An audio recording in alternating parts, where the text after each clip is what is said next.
I was fired at 8:12 in the morning, during a meeting shorter than a coffee machine's warm-up cycle. By 4:46 that afternoon, I submitted a resignation letter containing 0 threats. The next morning, cash flow froze, shipments halted, and partners invoked contract clauses the board had never bothered reading. When the sun rose again, the arrogance of the CEO's son came with an exact price: $800 million. My name is Ivy Perry. I am 41 years old, and for the last 12 years, I have been the Digital Infrastructure Deployment Risk Coordinator at Kestrel Arc Systems. It was a Tuesday morning in Dallas. It was early 2026. The sky outside the floor-to-ceiling windows of our executive suite was a brilliant, unforgiving blue. The Texas sun was already baking the asphalt on the interstate below, a stark contrast to the climate inside.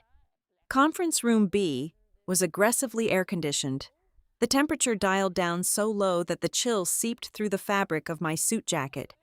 It felt less like a meeting space and more like a holding cell where a sentence had already been written, finalized, and stamped before the accused even walked through the door. The calendar invite had appeared on my screen exactly 9 minutes earlier. It had no agenda, no context, and no attached documents. It simply demanded my presence and listed 3 other attendees. In the high-stakes architecture of corporate infrastructure, a sudden, context-free summons from the executive suite is never an invitation to brainstorm. It is an ambush. You do not survive 12 years in risk mitigation without developing a finely tuned radar for disaster. As I gathered my leather portfolio and my silver pen, I knew exactly what was waiting for me. I just did not yet know the specific flavor of arrogance that would deliver the blow. I stepped into the room and took the lone empty chair opposite the door. Across the vast expanse of polished mahogany sat a tribunal of 3. In the center, presiding over the execution, was Gavin Whitmore. He was the acting chief executive officer, a heavy title he wore like a lightweight, custom-tailored suit purchased with a platinum card he did not have to pay off. His father, Roland, the actual founder and visionary of Kestrel, was in Tokyo finalizing a multi-year expansion deal spanning 2 continents.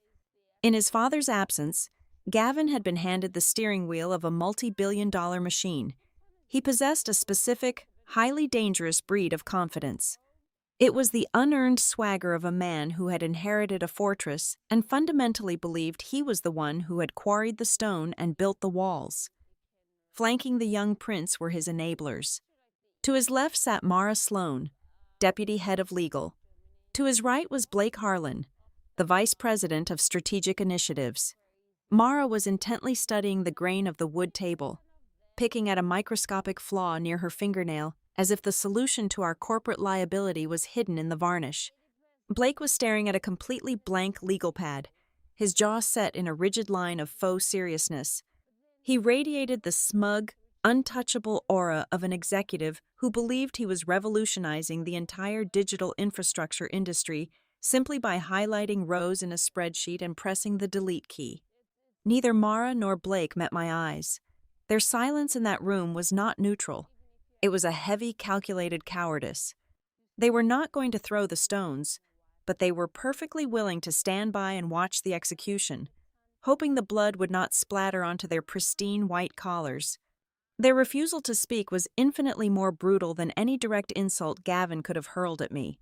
Gavin, however, did not waste time with corporate pleasantries or false empathy.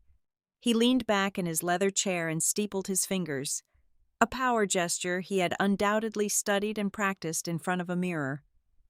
"Ivy," Gavin began, his voice smooth and entirely devoid of gravity. "Let us get straight to the point. The market landscape is shifting rapidly.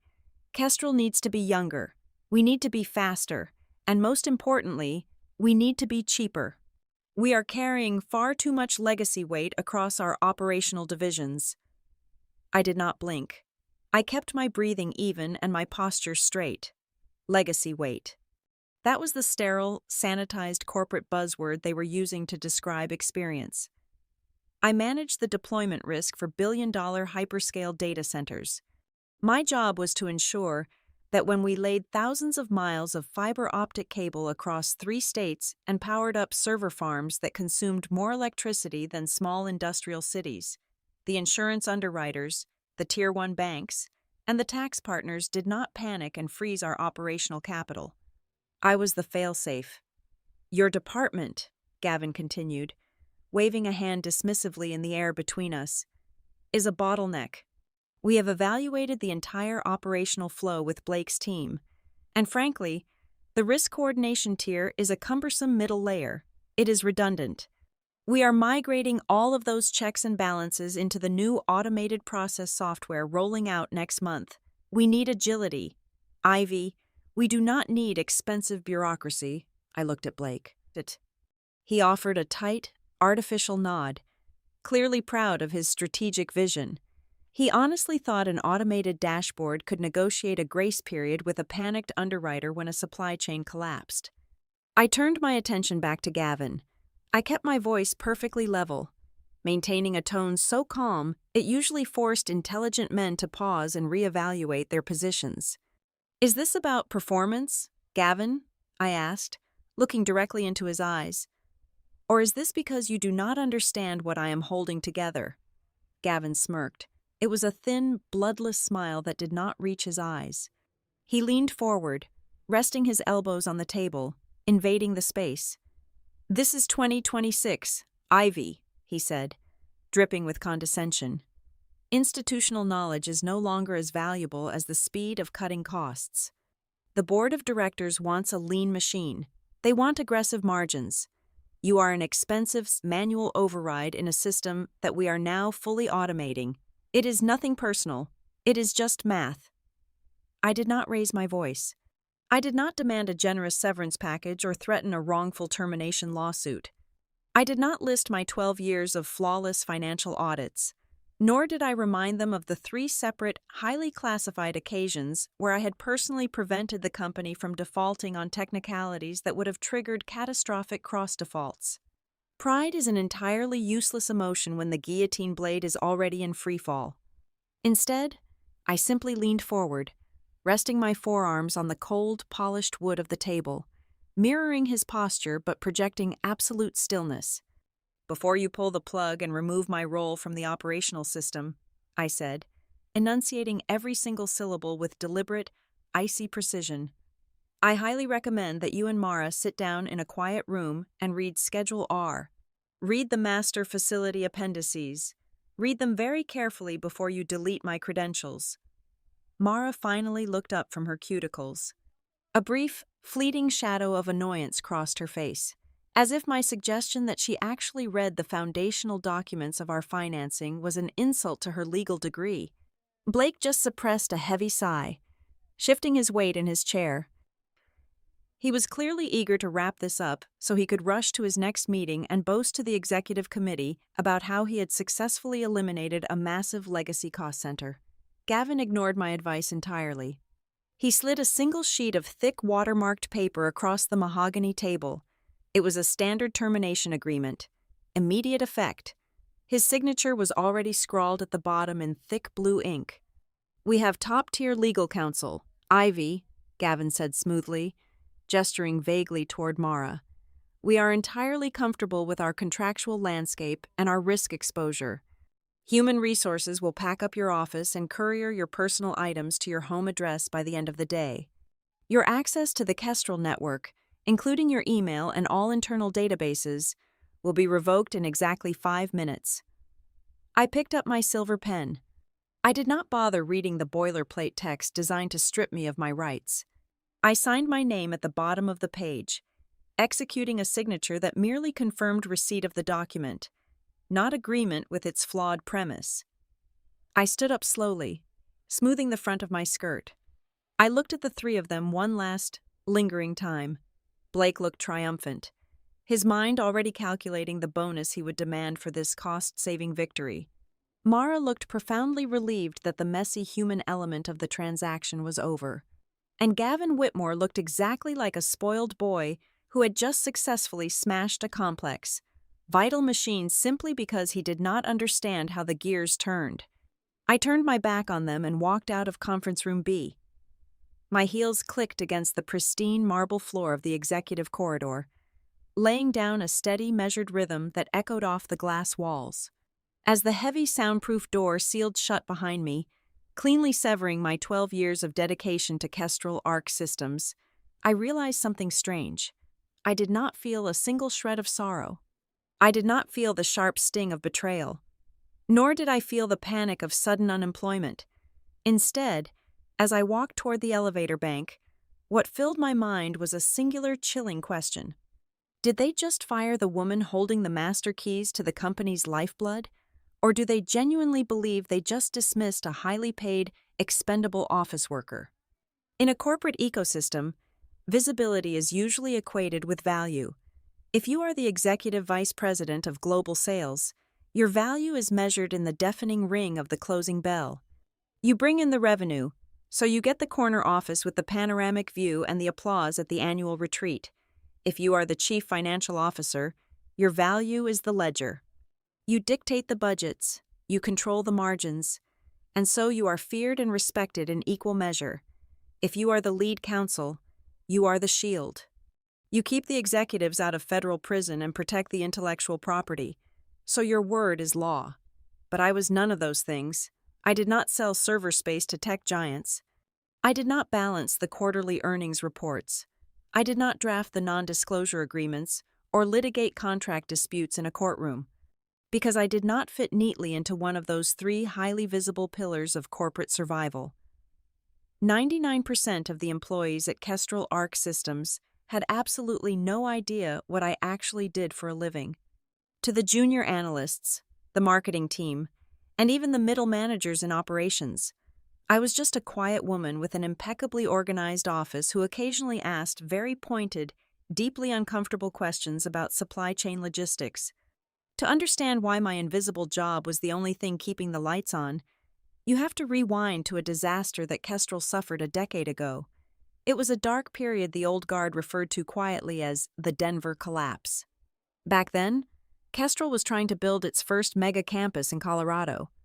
The regional project manager, desperate to secure his end-of-year performance bonus, falsified a progress report regarding the installation of the primary industrial cooling systems.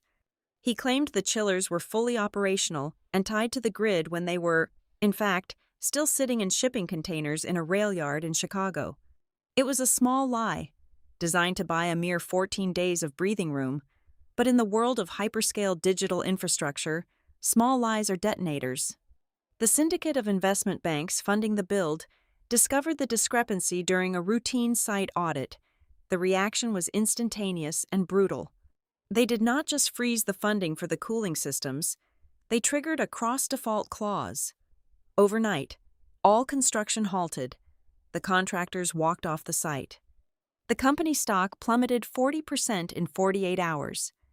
Kestrel was mere days away from filing for bankruptcy protection, completely paralyzed by a total evaporation of institutional trust. We survived the Denver collapse, barely, but the trauma permanently altered our relationship with the entities that held our leash. The banks, the massive insurance conglomerates, the tax equity partners, and the anchor tenants demanded a blood oath. They refused to ever again trust the unverified word of a Kestrel executive whose personal wealth was tied to the company's stock price. They demanded a structural guarantee.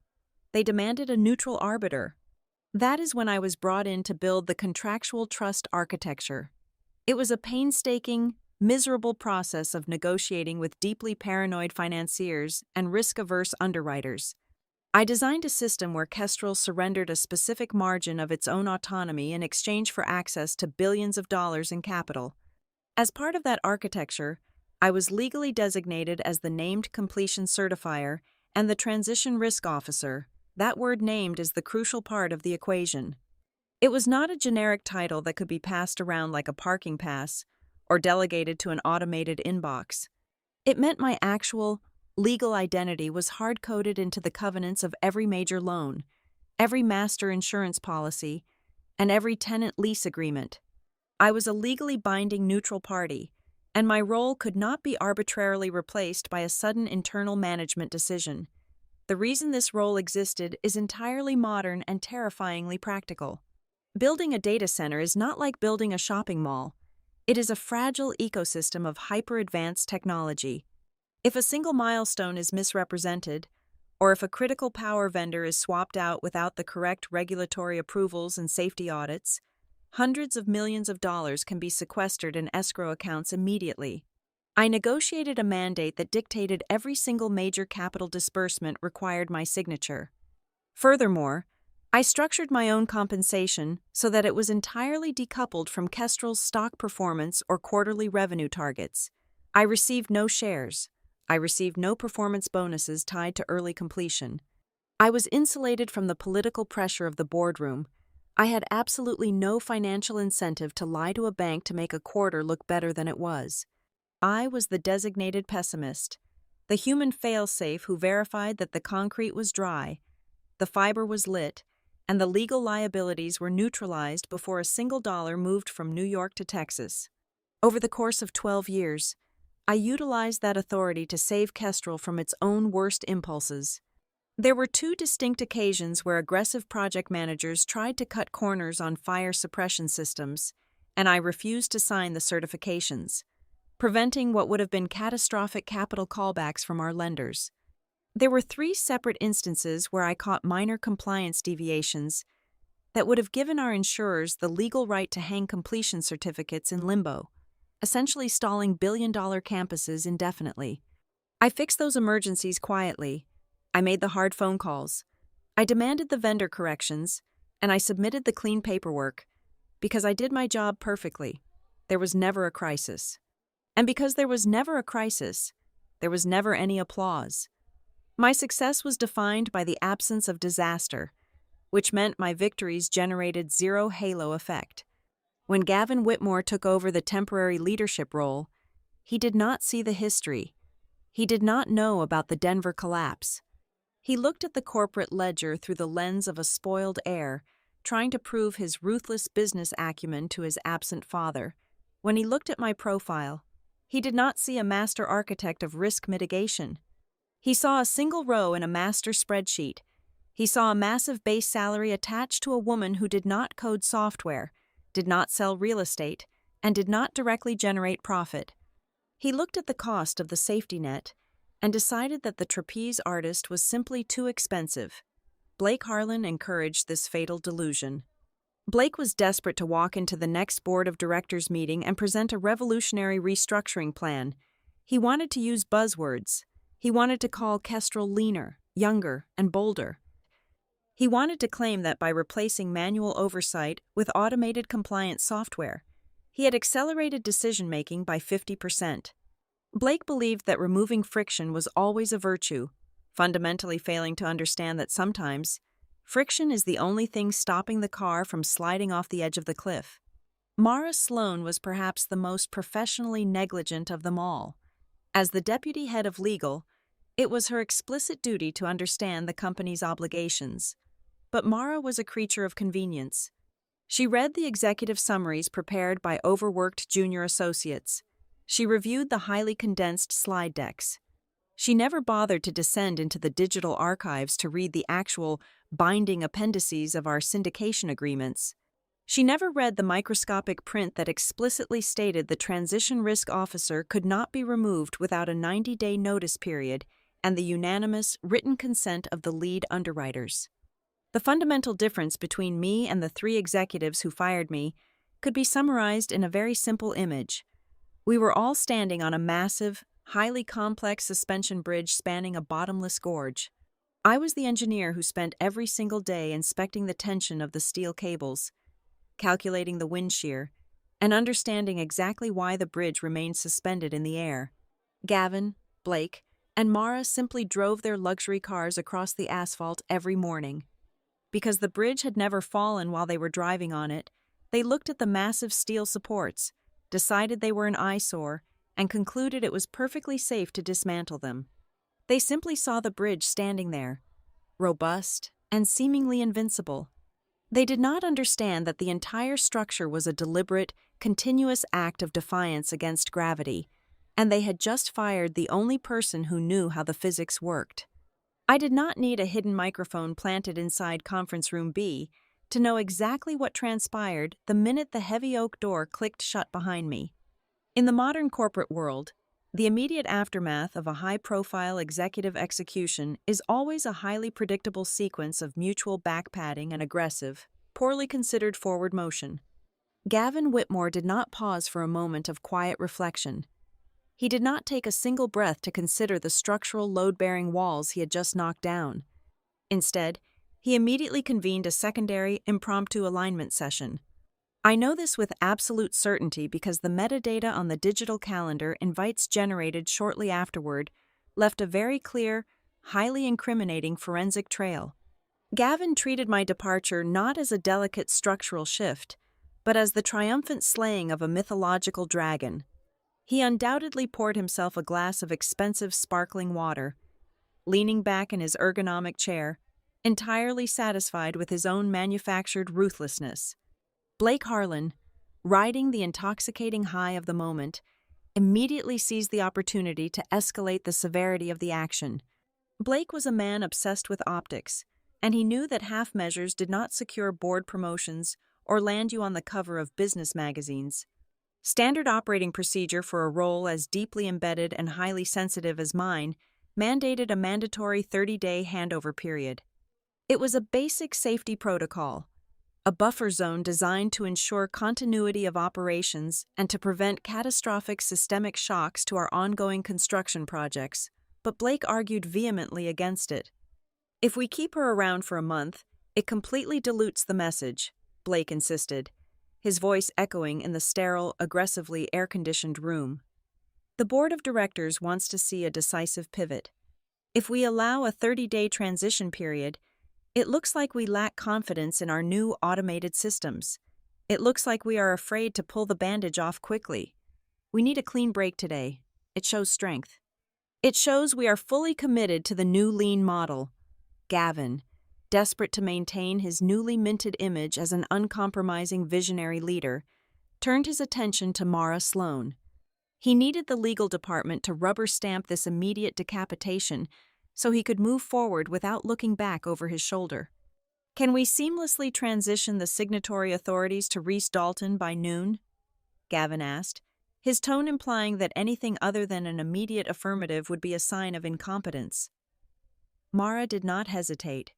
She did not open a single physical binder. She did not log into the encrypted compliance drives to review the actual covenants. She simply gave a curt, professional nod. Internally speaking, yes, Mara confirmed smoothly. The executive charter grants the acting chief executive officer full discretion to reassign internal reporting lines and approval matrices at will. We can designate the chief financial officer as the new primary sign-off for all project milestones immediately.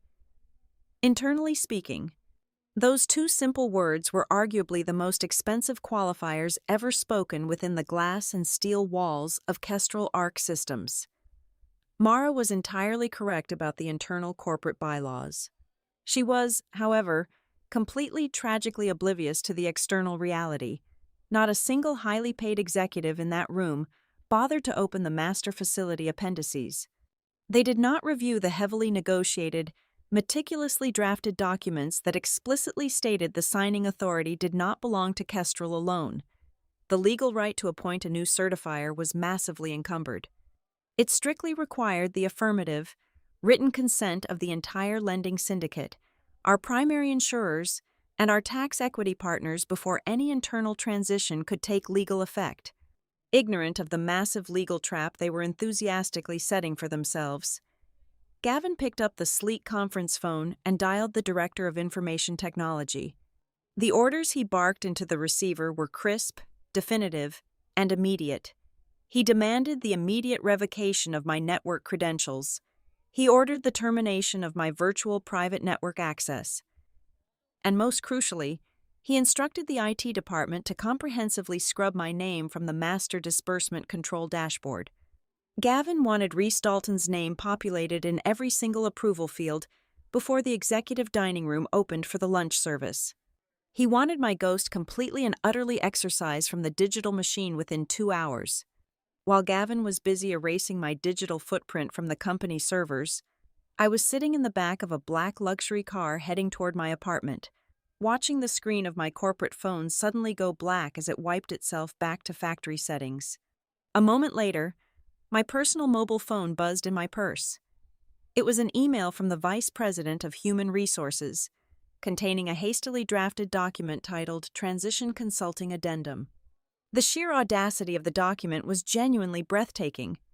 They wanted me to remain available on a purely freelance basis to answer complex questions, untangle potential messes, and smooth over any friction points that might arise during their glorious automation rollout.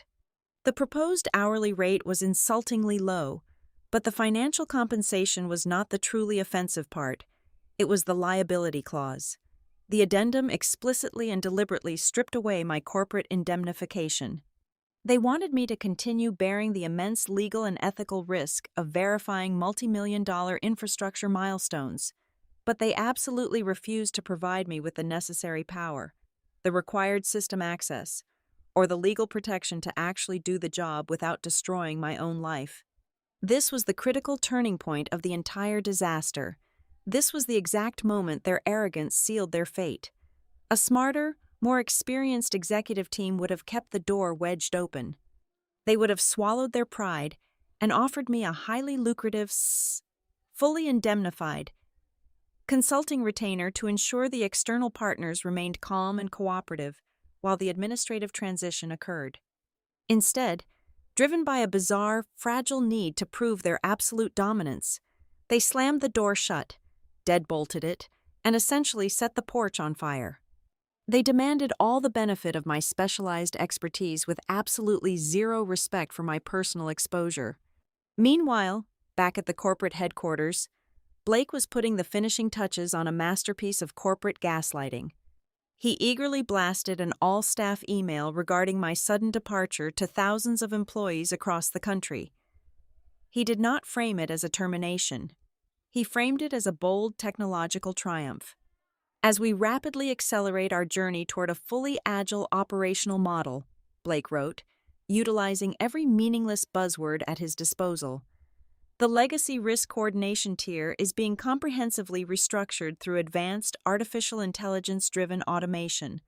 We thank Ivy for her past contributions as we modernize our operational workflows for a faster, leaner, and infinitely more dynamic future. It was brilliant in its absolute superficiality. Hundreds of junior project managers, field engineers, and financial analysts read that brightly toned email and assumed it was just another routine, slightly annoying administrative shuffle. They genuinely believed an upgraded software patch was simply taking over a few outdated spreadsheets. None of them realized that the human shield protecting their massive project budgets, their critical timelines, and their fragile vendor relationships had just been completely disintegrated by an executive whim. In those few, intensely arrogant hours between 8 in the morning and lunchtime, the leadership triad accomplished something spectacularly destructive. They truly thought they were simply trimming the fat, cutting unnecessary expenses, and accelerating the corporate machine into the future.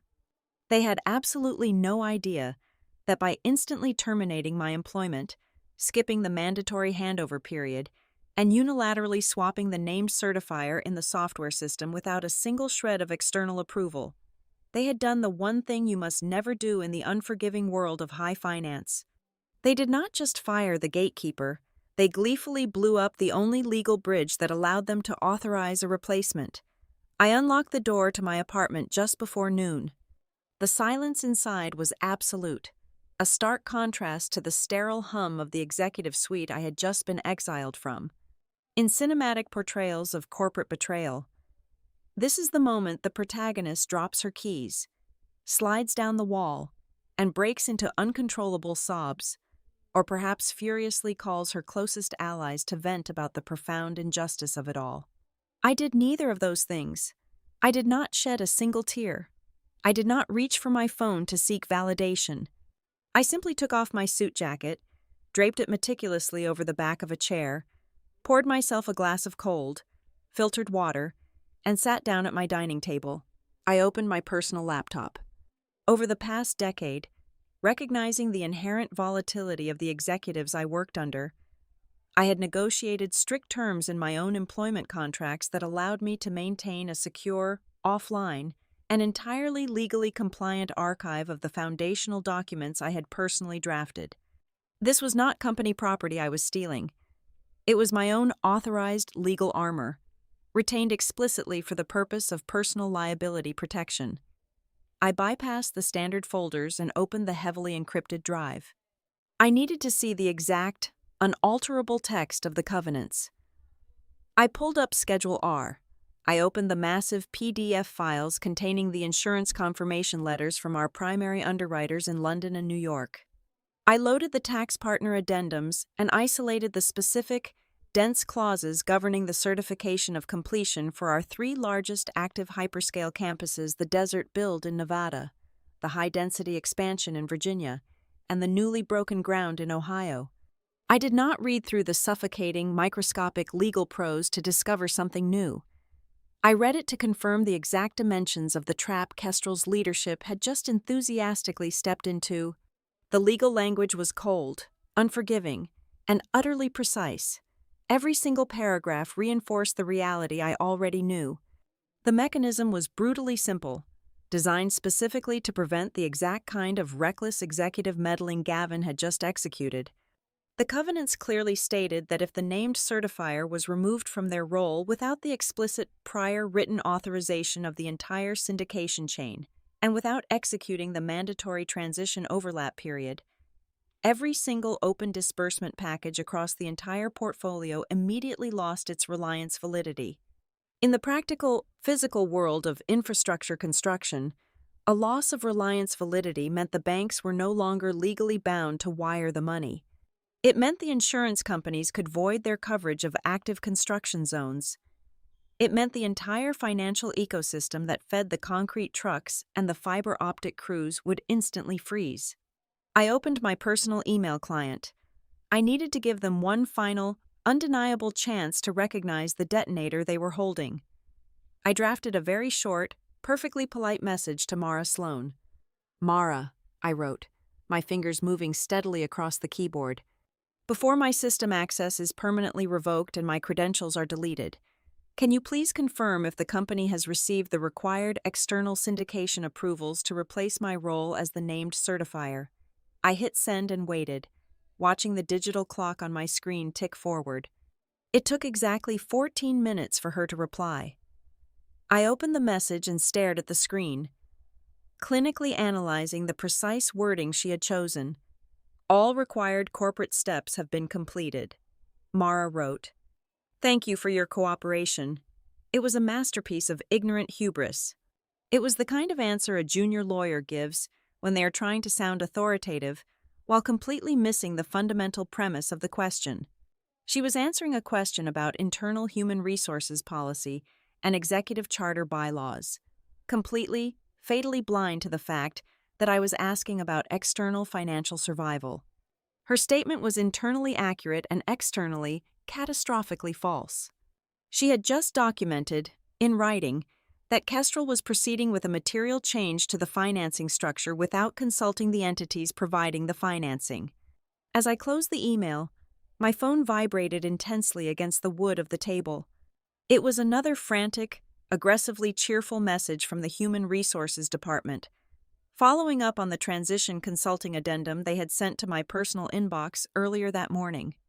They were pushing hard, demanding a signed copy before the close of business.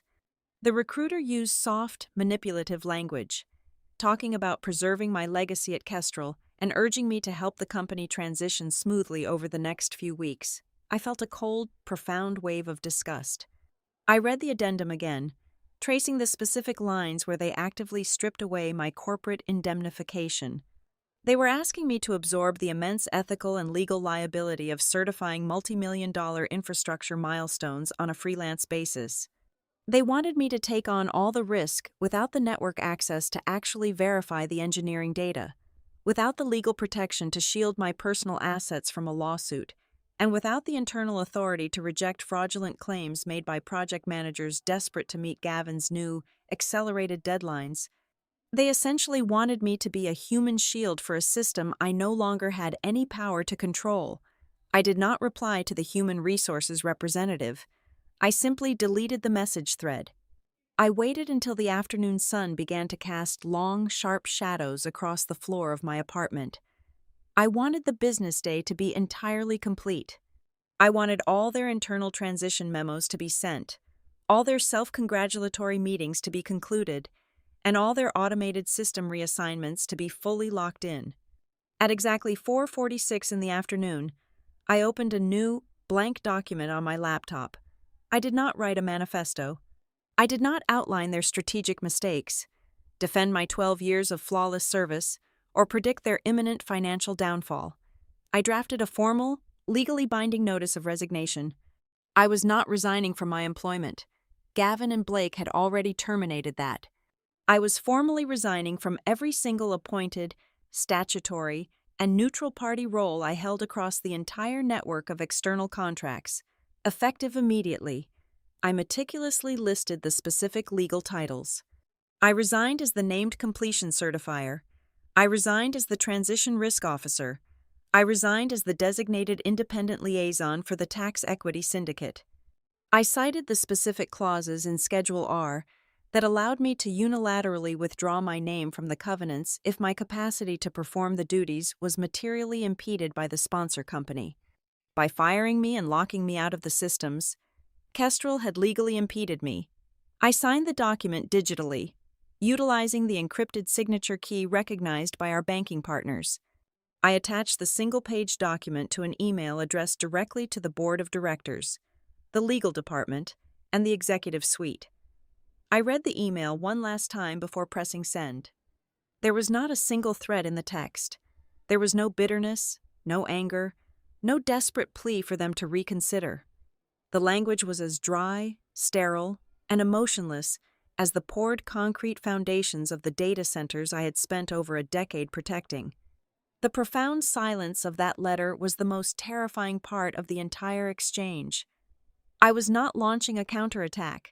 I was not plotting a complex scheme of sabotage or seeking petty revenge. I was simply and cleanly removing myself from the equation.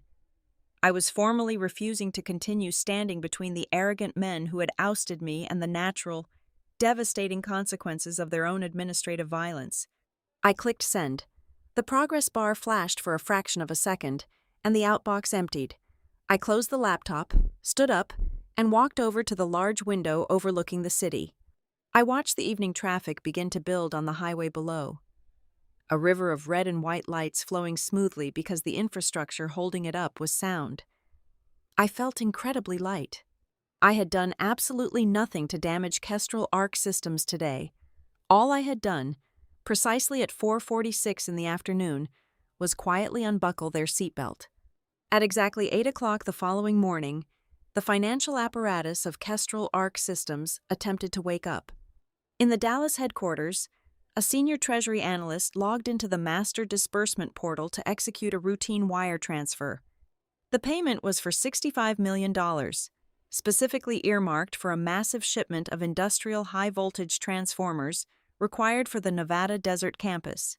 The analyst checked the appropriate boxes, verified the routing numbers against the invoices, and clicked Submit.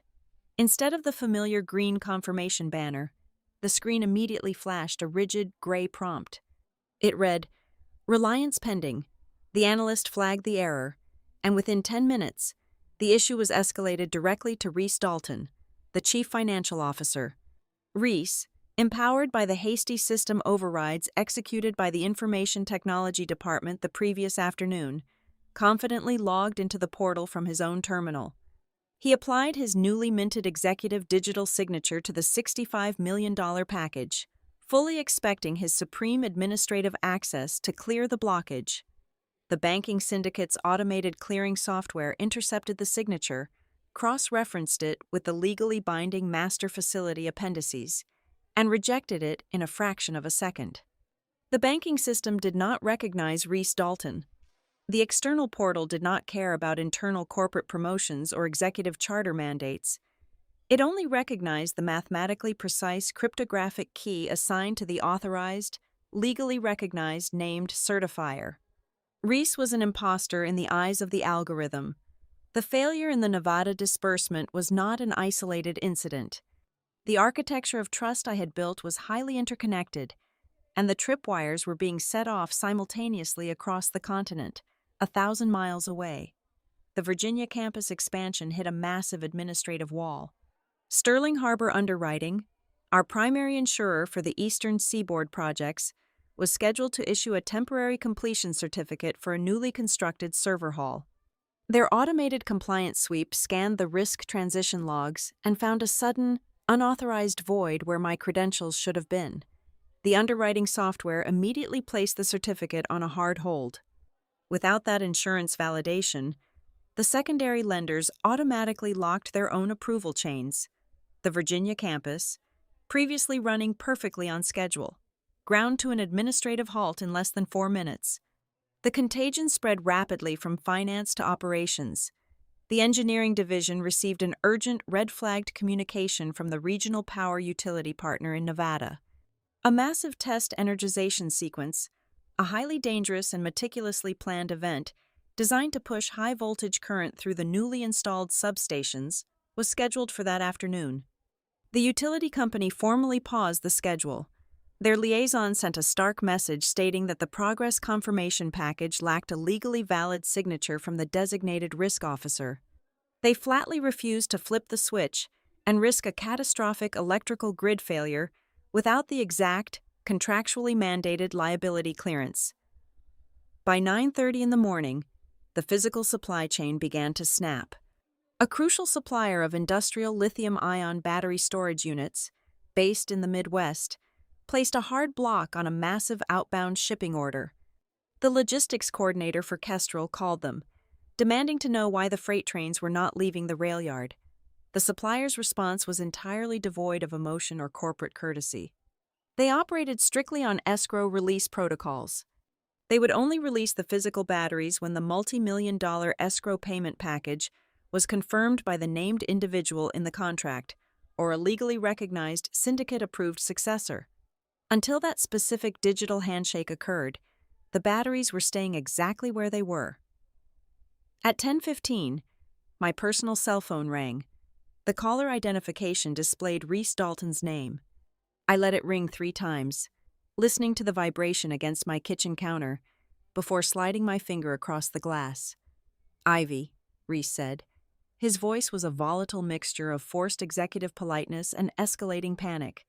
"Good morning. I hope I am not interrupting anything." "You are not, Reese," I replied evenly. "What can I do for you?" "We are running into a slight technical hiccup on the disbursement dashboards," he said, trying to laugh it off, though the sound was tight and intensely anxious. "The syndication portal is throwing up some weird reliance errors on the Nevada transformers and the Virginia certificates. Information technology thinks it is a residual caching issue from yesterday's migration. But I figured you might know a temporary workaround, a backdoor code, perhaps, just to push these specific wires through while we clean up the back end."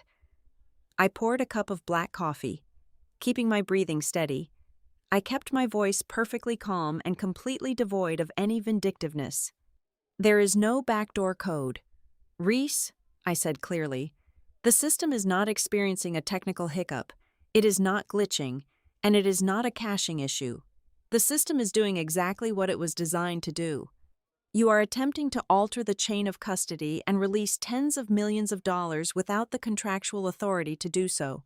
The banks and the insurers are simply rejecting an unauthorized signature." "But Gavin authorized my signature yesterday," Reese protested, the panic finally bleeding completely through his polished facade. "Gavin authorized you on Kestrel's internal network," I corrected him. "He does not own the banks. I strongly suggest you tell him that." I ended the call and placed the phone face down on the marble counter.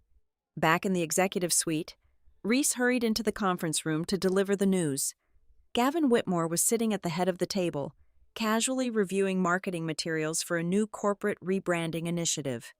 When Reese explained that the physical supply chain was freezing and the banks were rejecting his signature, Gavin aggressively waved his hand, swatting the crisis away like a minor, irritating insect. "It is just a friction point," Gavin declared confidently, his arrogance still entirely blinding him to the reality of the situation. "It is a consequence of moving too fast for the legacy software to keep up. Get the lead developers on a conference call with the banking IT department immediately. Tell them we have updated our internal roster and they need to whitelist your credentials. This is an administrative oversight. We will have it completely cleaned up in a few hours." But it did not clear up in a few hours. The delays did not resolve. They multiplied exponentially. A single rejected wire transfer for transformers metastasized into 3 entirely stalled megaprojects. The red alerts bled from the Treasury dashboard into procurement, then into engineering, and finally into the legal department's compliance monitors. Across the sprawling, open-plan offices in Dallas, the aggressive, triumphant energy from the previous afternoon completely evaporated. Junior managers began standing up from their desks, looking over the frosted glass partitions at their colleagues with expressions of deep, unsettling uncertainty. The swagger was gone, replaced by a creeping, cold dread. The realization began to dawn on the operational floor that the executives had not actually upgraded the system. They had accidentally unplugged the life support. This was the terrifying beauty of the architecture I had built. Kestrel Arc Systems was not under attack by a malicious external force. There were no aggressive short sellers coordinating a media campaign to tank the stock. There were no hostile corporate raiders attempting a hostile takeover. There were no federal regulators bursting through the doors with subpoenas. And there were absolutely no hackers compromising the mainframe. The company was simply and entirely paralyzing itself. It was being strangled by the very contracts it had signed to guarantee its own survival. Kestrel had not been breached. It had simply and effectively been deemed untrustworthy by its own financial DNA. And as the morning dragged toward noon, the digital lights across the company's entire operational stage continued to shut down, one by one, leaving them completely in the dark. It was exactly 1 o'clock in the afternoon when the first major external domino fell. This time, the blow did not come from a banking syndicate or an insurance underwriter, but from our most crucial revenue source. Northlake Compute was the anchor tenant for our primary fully operational facility. They were a titan in the artificial intelligence sector, and they were scheduled to wire a massive, non-refundable deposit by the end of the business day to secure their Phase 2 expansion into a newly built wing. Instead of a wire transfer confirmation, Kestrel received a highly formal, exceptionally polite email from Northlake's general counsel. They were officially pausing the deposit indefinitely. The legal phrasing in their notice was brief and surgical. They stated that the completion status of the master campus was no longer considered clean. Because my name and my verified credentials had been stripped from the continuous certification registry, Northlake's automated vendor risk assessment algorithms had instantly flagged the entire Kestrel facility as out of compliance. They were preparing to install hardware worth far more than the building itself, and they absolutely refused to place that equipment into an environment that lacked independent, legally binding safety and power verification. Less than an hour later, a second critical artery was severed. The Kestrel Tax Department received a certified digital letter from Juniper Atlas Tax Partners. They were the financial entity responsible for purchasing our massive renewable energy tax credits, a complex transaction that the Kestrel Executive Board relied on entirely to balance the quarterly balance sheets and show a profit to the public markets. The letter from Juniper Atlas did not scream about a breach of contract, nor did it contain any aggressive language. It simply noted, with cold professionalism, that due to a material change in the independent oversight structure of the company, they were exercising their contractual right to initiate a repricing review. Specifically, they noted that the original named certifier had left the role without a legally pre-approved successor in place. In the high-stakes world of corporate tax equity, a repricing review was not a negotiation. It was a polite, heavily lawyered euphemism for slashing the value of the entire credit transfer agreement by at least 30% to account for the sudden surge in unverified risk. Then came the infrastructure fund. Redcliffe Pension Alliance was the primary capital engine driving the massive, multi-year new build in Ohio. They managed the retirement funds for hundreds of thousands of municipal workers across the country, which meant their risk tolerance was absolutely zero. They did not even bother sending an email to Gavin Whitmore. Their lead external counsel contacted Mara Sloan directly. In a remarkably quiet, steady voice, the lawyer informed our legal department that Redcliffe was temporarily suspending the next scheduled capital tranche, which was due to be released on Friday. Their justification was utterly bulletproof. They cited their explicit right to review and freeze all funding if the disbursement dossier lost its continuity of certification. The continuity had been broken, and therefore, the vault was slammed shut until a full, independent, third-party audit could be conducted. This is how true corporate catastrophes unfold. They do not announce themselves with blaring sirens, dramatic press conferences, or shouting matches in the executive hallways. The bad news arrived silently. It manifested as a sudden, chilling drop in routine email traffic, a series of deeply apologetic but immovable phone calls from mid-level associates at partner firms, and a steady influx of digital attachments filled with soft, diplomatic language that carried the destructive force of a legal wrecking ball. Kestrel Arc Systems was slowly suffocating under the immense weight of professional politeness. Gavin held out until the late afternoon, likely pacing his spacious office, trying to bully his internal teams into finding a magic override switch that simply did not exist. Finally, at exactly 15 minutes past 4 o'clock, my phone illuminated. It was Gavin. I let it ring twice before I answered, ensuring the connection was crisp and clear. "Gavin," I said, my voice maintaining the steady, neutral cadence of a seasoned negotiator.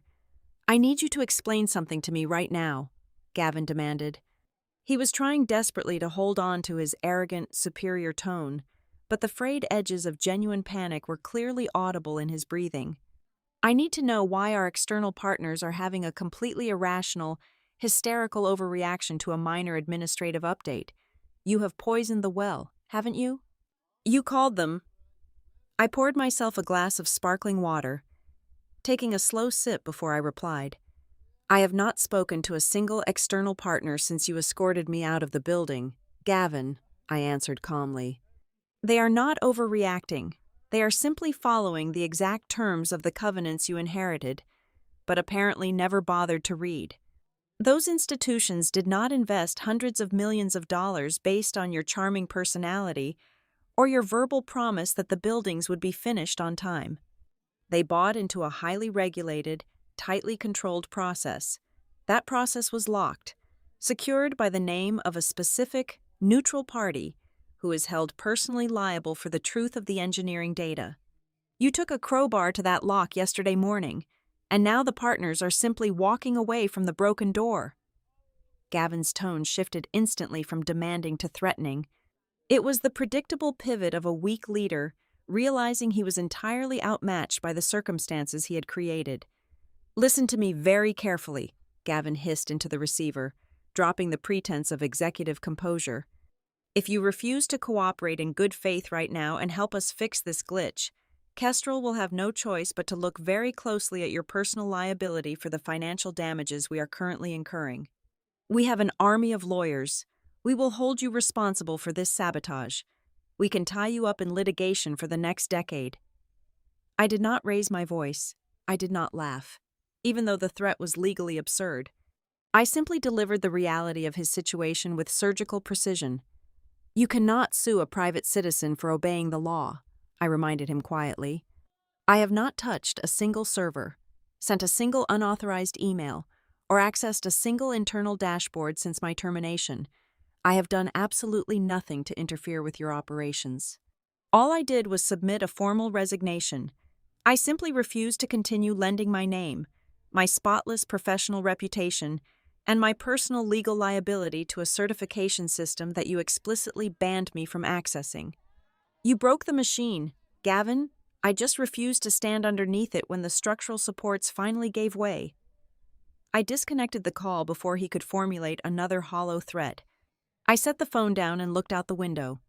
By the end of the business day, The localized panic inside Kestrel's headquarters had begun to spread across the global financial wire. In pristine boardrooms high above the streets of New York, London, and Chicago, senior risk analysts and portfolio managers were doing exactly what Gavin, Blake, and Mara had arrogantly refused to do. They were opening the massive, dust-covered digital appendices of the master loan agreements. They were reading the microscopic print.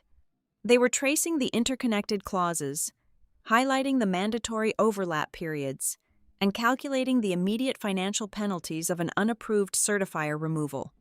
They were finally looking closely at the invisible bridge I had spent 12 years maintaining.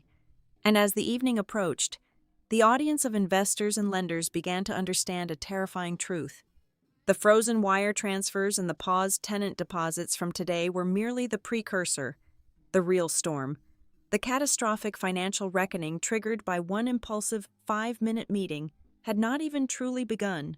At 6 o'clock the following morning, a full 3.5 hours before the New York Stock Exchange was scheduled to ring its opening bell, the atmosphere inside the Kestrel Arc Systems executive boardroom was already suffocating. The board of directors had convened an emergency session. The older, seasoned members who had flown in overnight looked grim, their tailored suits wrinkled, their patience entirely evaporated. For the first time in perhaps 5 years, the board explicitly banned the use of projected presentation slides. They did not want bullet points. They did not want executive summaries softly massaged by the public relations team. They demanded the physical, original binders of the master syndication agreements placed directly onto the mahogany table. Mara Sloan sat near the center of the table, flanked by towers of dense legal documents. The air conditioning hummed aggressively, yet a visible sheen of cold sweat coated her forehead. Under the piercing, unblinking scrutiny of the chairman of the board, Mara was finally forced to read the actual, unedited text of the external covenants. She traced her finger down the heavily indented paragraphs of Schedule R, reading the stipulations regarding the qualifications of a replacement certifier. The color completely drained from her face. The silence in the room grew heavy, stretching out until it felt like a physical weight pressing against the glass walls. "Reese cannot do it," Mara whispered, her voice barely carrying across the polished wood. The chairman narrowed his eyes, his tone dropping to a dangerous, icy register. "Speak up, Mara. Why exactly can the chief financial officer not sign a piece of paper?" Mara swallowed hard, flipping the thick page to point at a specific subsection. The covenants require strict independence. The certifier cannot have any direct prior operational involvement in the specific vendor approvals they are validating. Reese Dalton personally approved the budget variances and the emergency supplier swaps for the Nevada transformers and the Virginia cooling units. He is financially contaminated. If he signs as the independent certifier for packages he himself financially engineered, it constitutes a material breach of fiduciary separation. The banks will not just reject his signature, they will flag it as active fraud. Reese Dalton, sitting at the far end of the table, slumped back in his chair as if he had been physically struck.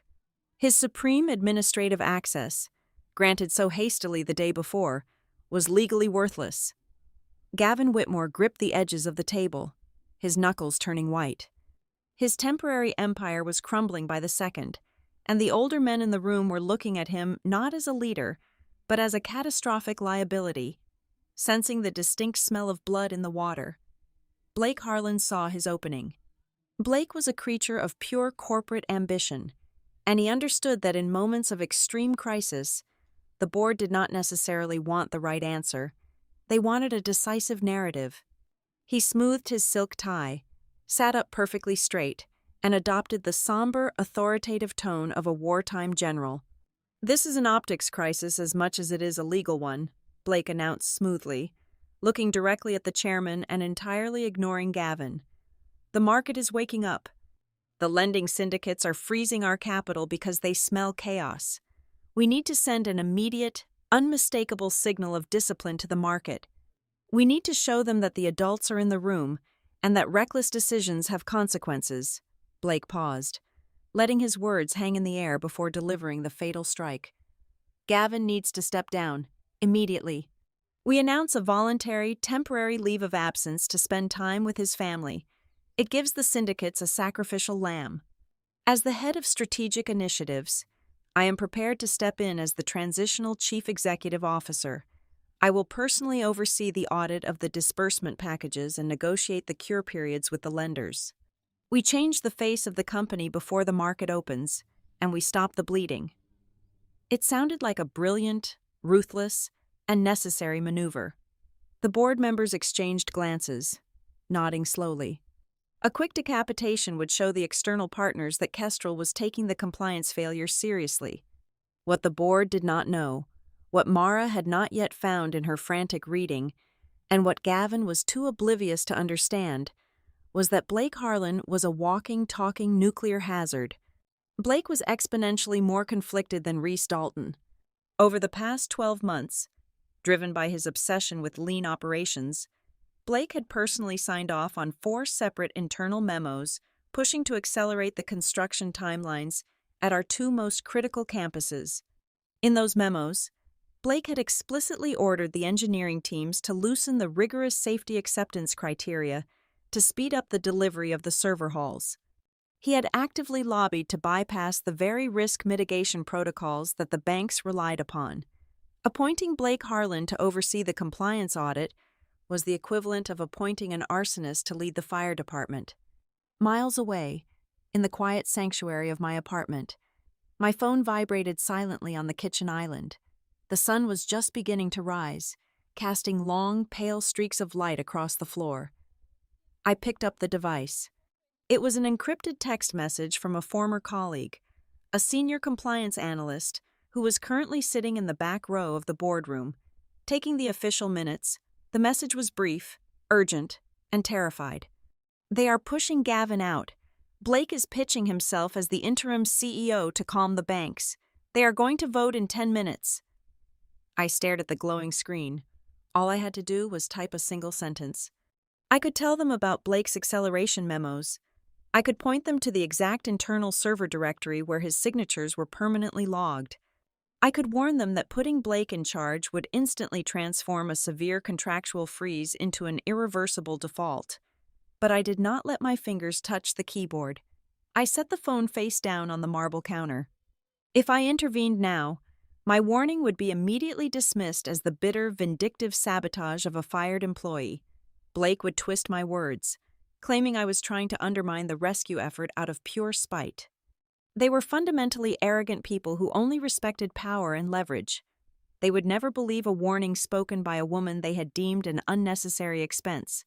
The only thing that could pierce their armor of hubris was the cold, unfeeling text of a legal document wielded by a multi-billion-dollar institution.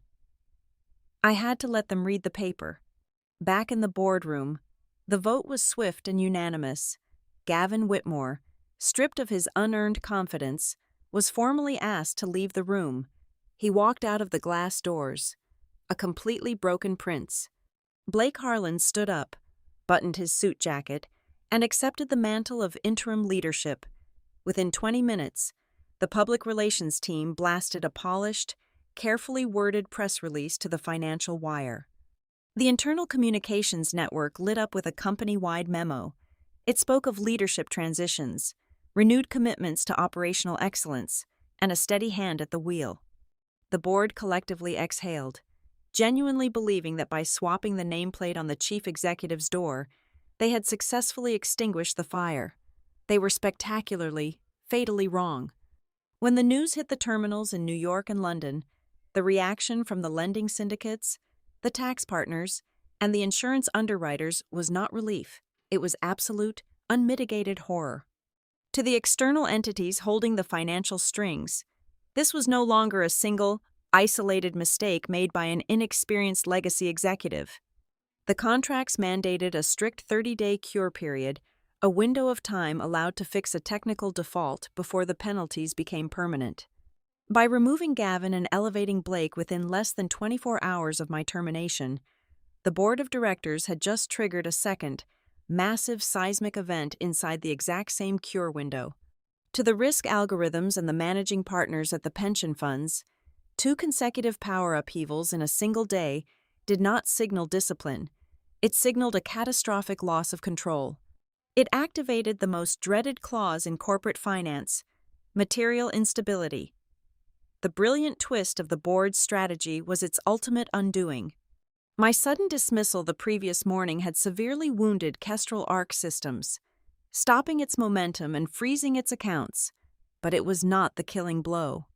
The decision the board made at 6:30 in the morning, the desperate, optics-driven maneuver they thought was a brilliant firefighting tactic, was the spark that finally reached the vapor. They had just kicked the gas tank, and now there was absolutely nothing left to do but watch the explosion. The financial markets operate on a brutal, binary logic. They do not care about a company's internal public relations strategy. They care about risk, and they care about the legal mechanisms designed to control it. When the press release announcing Gavin Whitmore's sudden departure hit the financial wire shortly after the opening bell, the board of directors genuinely believed they had thrown a bucket of water onto a grease fire. They thought they had demonstrated swift, decisive accountability to the market. The syndicates, however, read the exact same press release and saw a company in total, unmitigated freefall. By replacing the acting chief executive officer less than 24 hours after unceremoniously terminating the named completion certifier, Kestrel Arc Systems crossed a fatal, invisible threshold. This was no longer categorized by the banking software as a messy technical replacement. It was immediately reclassified as substantive control instability. The algorithms governing billions of dollars in institutional capital do not tolerate instability. They automatically engage the emergency brakes. The first devastating blow landed before lunch. Redcliffe Pension Alliance did not bother threatening Kestrel with a protracted lawsuit. Litigation takes years, and pension funds do not gamble with municipal retirement money. They simply invoked the cash flow protection rights explicitly hard-coded into their master funding agreement. With a single, mathematically precise digital notice, Redcliffe withdrew their entire upcoming capital commitment. In the span of a single heartbeat, $260 million of vital construction funding simply evaporated from Kestrel's ledger. The contagion moved with terrifying speed. Northlake Compute, already spooked by the initial compliance failure the previous afternoon, watched the executive suite collapse in real time. Artificial intelligence infrastructure requires absolute, unshakable reliability. They could not risk anchoring their most advanced hardware in a facility managed by a company undergoing a public meltdown. Their legal team formally canceled their option for the Phase 2 expansion.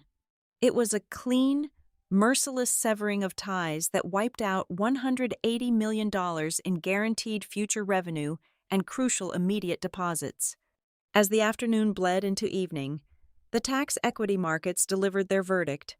Juniper Atlas Tax Partners executed their promised repricing review. Because Kestrel was now operating without an independent risk officer and had just decapitated its own leadership team, the risk premium attached to our renewable energy credits skyrocketed. Juniper Atlas slashed the valuation of the transfer agreement. The internal capitalization plan that the Kestrel board had locked in just weeks prior instantly suffered a catastrophic shortfall of $140 million. The bleeding did not stop there. Sterling Harbor Underwriting, watching the financial architecture crumble, moved to aggressively protect their own exposure. They refused to release the completion certificates for the Virginia campus and unilaterally imposed a massive mandatory contingency reserve fund. That single defensive maneuver completely froze $90 million in operational liquidity, cash that Kestrel's treasury desperately needed to clear the week's vendor payments and payroll. And because the ecosystem of digital infrastructure is intricately connected, the pain cascaded down the physical supply chain. A primary Tier 1 equipment supplier, noticing the frozen escrow accounts, immediately activated their capacity hold penalties and instituted surge price adjustments for the delayed shipments. Simultaneously, the syndicate holding our revolving bridge loan panicked. They triggered an emergency spread increase clause, jacking up the interest rates to punitive levels. Together, The supply chain penalties and the spiked interest rates carved out tens of millions of dollars more from Kestrel's rapidly disintegrating operating budget. Inside the heavily air-conditioned boardroom in Dallas, the atmosphere had devolved into a silent, suffocating nightmare. Blake Harlan was no longer standing tall. He was sitting at the head of the table, his face the color of wet ash, staring at the massive projection screen on the wall. The Treasury analysts were updating the master damage assessment spreadsheet in real time. They tallied the withdrawn capital, the canceled revenue options, the brutal tax repricing, the frozen liquidity, the supply chain penalties, and the punitive interest rate spikes. When the final sum calculated at the bottom of the screen, the number was so massive it seemed almost abstract. It was $800 million. $800 million of hard capital, future revenue, and operational liquidity, entirely vaporized in less than 36 hours. The most suffocating aspect of the catastrophe was the absolute absence of an external villain. There was no shadowy syndicate of short sellers coordinating a massive dump of Kestrel stock. There was no rival corporation executing a hostile takeover. There was no sophisticated group of international hackers infiltrating the mainframes and stealing trade secrets. Kestrel had simply committed administrative suicide. When the major financial news outlets began reporting on the collapse later that evening, the headlines scrolling across the bottom of the screens were brutally devoid of drama. The anchors did not speak of sabotage or conspiracy. They simply described the situation as a crisis of confidence due to executive structural breakdown. The market had looked at Kestrel's leadership, found them entirely lacking in fundamental competence, and mathematically priced them out of existence. I sat alone in the quiet dimness of my apartment, watching the city lights flicker to life against the darkening sky. My phone rested on the glass coffee table, occasionally vibrating as a steady stream of fragmented text messages arrived from my contacts still trapped inside the corporate headquarters. They sent me the breakdown. They sent me the final, staggering tally. I looked at the number glowing on the small screen. $800 million. In the movies, this is the moment the wronged protagonist pours a glass of expensive champagne, smiles wickedly at the skyline, and revels in the absolute destruction of her enemies. But as I sat there, absorbing the sheer scale of the financial carnage, I did not feel a single drop of vindication. I did not feel the intoxicating rush of revenge or the smug satisfaction of being proven right. Instead, a cold, heavy exhaustion settled deep into my bones. It was a profound, aching weariness. I thought about the 12 years I had spent meticulously building the very fail-safes they had so arrogantly dismantled. I thought about the thousands of hours of negotiation, the late nights parsing microscopic legal text, and the sheer willpower it took to keep that massive, fragile machine running smoothly. All of it had been destroyed in a 5-minute meeting by a man who wanted to look tough, enabled by a lawyer who refused to read, and cheered on by a strategist who only understood buzzwords. It was not a brilliant corporate victory. It was a completely senseless tragedy born of pure, unadulterated stupidity. It could have been avoided entirely if they had just bothered to understand the bridge before they decided to blow it up. Roland Whitmore landed in Dallas after a 14-hour direct flight from Tokyo. He did not go home to shower, and he did not sleep. He instructed his driver to take him straight to the corporate headquarters. He spent 9 consecutive hours locked inside his massive executive office, consuming the absolute wreckage of his empire. He read through the impulsive termination orders, the frantic internal emails, the unedited legal appendices, and the catastrophic financial readouts from the banking syndicate. When my phone rang late that evening, the caller identification displayed his private number. I answered it on the second ring, standing quietly by the window of my apartment. "Ivy," Roland said. His voice was entirely hollowed out. It lacked the booming visionary resonance that had built Kestrel Arc Systems from a regional startup into a global infrastructure powerhouse. He did not open the conversation with a dramatic apology. Men of his stature rarely do. Instead, he offered a deeply exhausted, quiet admission of failure. We simply did not understand the architecture. We did not comprehend the automated interplay between physically removing you from the building and the activation of those external protective rights. I did not attack him. There was absolutely no joy in kicking a man who was already watching his life's work burn to the ground. I kept my tone perfectly level, devoid of any emotional triumph. I explicitly advised Gavin and Mara to read the exact documents governing those covenants before they revoked my system access, I replied. I did not build a trap, Roland. I built a highly sensitive alarm system. The contracts merely operated exactly as they were designed to operate when an unauthorized breach occurred. I know, Roland said heavily, his breath catching slightly in the receiver. I have read the transcripts. I have read the master agreements. I have read everything. By the next morning, the board of directors had commissioned an emergency internal investigation. The resulting report was a masterpiece of corporate self-preservation, drafted by outside counsel who were highly motivated to isolate the blame. The document reached a purely clinical, devastating conclusion. It laid out the sequence of events with forensic precision.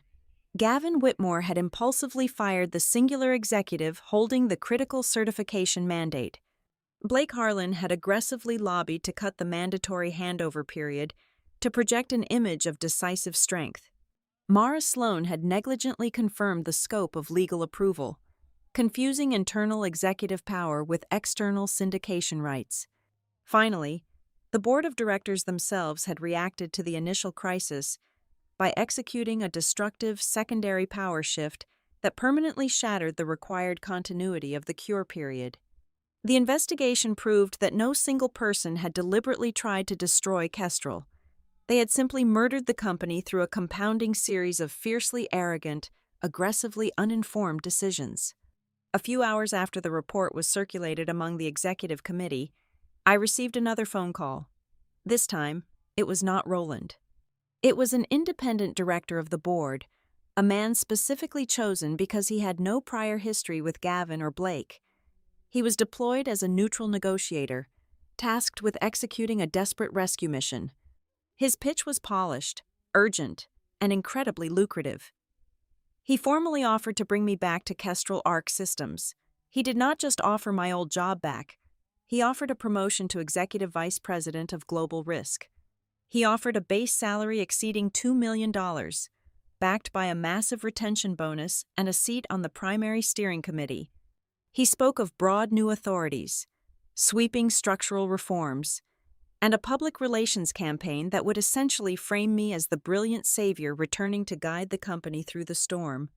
To the untrained ear, it sounded like the ultimate corporate victory. It sounded like the perfect, vindicating end to a revenge story. The people who had cast me out were now begging on their knees, offering me a crown and a vault full of money to return. But I did not survive 12 years in risk mitigation by listening to the glittering surface of an offer. I listened to the mechanics of the transaction. I asked the independent director a very specific series of questions regarding my first 48 hours back on the job. As he explained the immediate operational priorities, the beautiful illusion of the offer completely disintegrated. I discovered the terrifying reality of what they actually needed.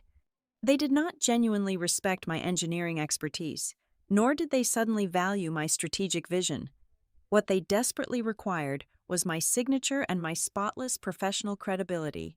They needed a human comfort package to immediately soothe the panic to lending syndicates. The true moral hazard of their offer lay in the technical details.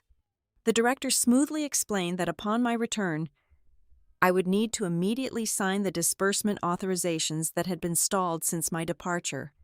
"You want me to certify the progress reports," I said, clarifying his request. "You want me to sign off on the concrete pours, the electrical grid testing, and the vendor swaps that occurred over the last 4 days." "Exactly," the director replied, his voice brightening with false relief.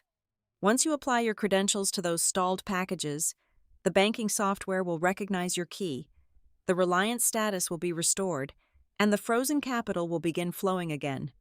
It will completely stabilize the market." A cold, hard knot formed in my stomach. The audacity of the request was staggering. I have been entirely locked out of the Kestrel network for 4 days. I told him, my voice dropping to a low, razor-sharp whisper. I have not seen the physical inspection reports from the Nevada campus. I have not verified the insurance underwriting for the Virginia cooling units. I have not independently audited a single piece of engineering data since Tuesday morning. Yet you are asking me to apply my legal, indemnified signature to those milestones. You are asking me to guarantee, under penalty of federal financial fraud, that those operations were conducted flawlessly while I was completely blind. The director hesitated, the silence on the line stretching out uncomfortably. Ivy, we have the internal team standing by to assure you that everything is up to standard. We just need your formal sign-off to clear the administrative logjam. You do not want my risk assessment, I stated, stripping away the polite corporate fiction. You want my complicity. You want me to serve as a fresh coat of paint over a fractured foundation. If the new vendors Blake forced into the system fail next month, my name will be on the approval documents. I will be the one answering to the federal regulators, not Gavin, and not the board. This was the ultimate moral twist. If I accepted their millions of dollars and returned to Kestrel under those conditions, I would not be the triumphant victor. I would be validating their catastrophic mistakes. I would be actively helping carry out a cover-up meant to deceive the financial markets, willingly putting myself in serious legal jeopardy just to protect the fortunes of the men who had humiliated me. I decline the offer, I said softly, the finality in my voice echoing in the quiet room. I will not backdate a single certification, and I will not weaponize my reputation to shield this board from the consequences of their own incompetence. Do not contact me again. I terminated the connection before he could formulate a counter-argument. I placed the phone on the table, feeling a profound sense of clarity. I had just walked away from more money than I had ever been offered in my life. Yet I had never felt more secure. Less than an hour after I rejected the board's desperate plea, my phone illuminated with an incoming call from an unlisted international number. I answered it cautiously. The voice on the other end belonged to the managing partner of Redcliffe Pension Alliance, speaking on a conference line that also included the senior underwriters from Sterling Harbor. They were the apex predators of the financial ecosystem, the exact entities currently starving Kestrel of its lifeblood. They did not call to ask for a favor. They called to make a proposition. They recognized that the Kestrel Executive Board was entirely compromised and incapable of saving the physical assets. The syndicates were preparing to execute a hostile, distressed asset takeover to protect their billions of dollars in sunk costs. They were going to carve the company apart and salvage the operational campuses. We are preparing a rescue strategy, Ms. Perry, the managing partner from Redcliffe stated, his voice devoid of any warmth, purely transactional and intensely powerful. We are going to restructure the debt and forcefully acquire the primary data centers. We will not be saving the current executive administration. We intend to burn the Kestrel leadership structure to the ground. But to execute this acquisition safely, we need a chief architect of risk who deeply understands the buried liabilities of these specific facilities. He paused, letting the weight of the moment settle before delivering the final strike. We want to retain you as our lead strategic advisor for the hostile restructuring. We want you to help us legally dismantle them. The corporate death spiral is rarely a sudden crash. It is a slow, suffocating countdown measured in desperate phone calls and rapidly depleting accounts. Kestrel Arc Systems had officially entered the final 48 hours before their absolute liquidity deadline. This was the definitive point of no return. If the executive board could not unblock the frozen certification chain and magically restore the shattered trust of their institutional partners by the end of the week, the company would default on its bridge loans. A default meant surrendering to a forced, involuntary restructuring. They would lose their autonomy, their equity, and their unearned pride. With less than 24 hours remaining on the clock, the chairman of the board called me one last time. The polished, diplomatic tone from his previous attempts had completely evaporated. He sounded exactly like a man standing on the deck of a sinking ship, watching the final lifeboats row away into the dark. He was practically begging. He pleaded with me to return on an emergency, temporary basis, just long enough to apply my verified signature to a few critical documents so they could maintain a sliver of voting control during the impending bailout negotiations. "We will give you whatever you want," the chairman promised, his voice tight with exhaustion and fear. "Name your price. Just help us hold the line against the syndicates so we do not lose the entire company." I did not gloat. I did not raise my voice or remind him of the absolute disrespect I had endured in Conference Room B. I simply laid out my absolute, non-negotiable conditions. "My price is not financial," I told him, my voice projecting crystal clarity over the encrypted phone line.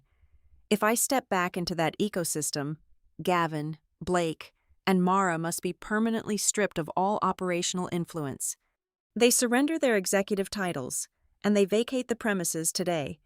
The independent risk oversight protocols must be fully restored and permanently codified into the corporate charter. Furthermore, I will not blindly validate a single existing progress report.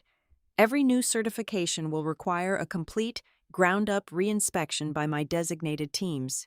We do not paint over your mistakes. We dig them up and rebuild them." A heavy, agonizing silence fell over the line. It was the silence of a man weighing his own fragile ego against his ultimate survival. To accept my conditions meant the board would have to publicly and legally confess to their shareholders that the $800 million catastrophe was not an unforeseen market fluctuation. It was the direct, undeniable result of their own spectacular arrogance and profound incompetence. They hesitated. In the unforgiving arena of high finance, hesitation is fatal. They debated my terms behind closed doors, trying to find a clever loophole, a soft compromise, a way to save face while still saving their fortunes. They took far too long. While the Kestrel board deliberated, the clock struck 0, the liquidity deadline passed, and the trap slammed shut. The very next morning, the Financial Rescue Coalition, led by Redcliffe Pension Alliance and Sterling Harbor Underwriting, executed their contingency strike. They bypassed the Kestrel boardroom entirely and went straight to the distressed asset markets. They presented a merciless, legally bulletproof restructuring plan. They offered to purchase the most valuable, near-completed physical assets, specifically the Nevada and Virginia campuses, at a devastatingly deep discount.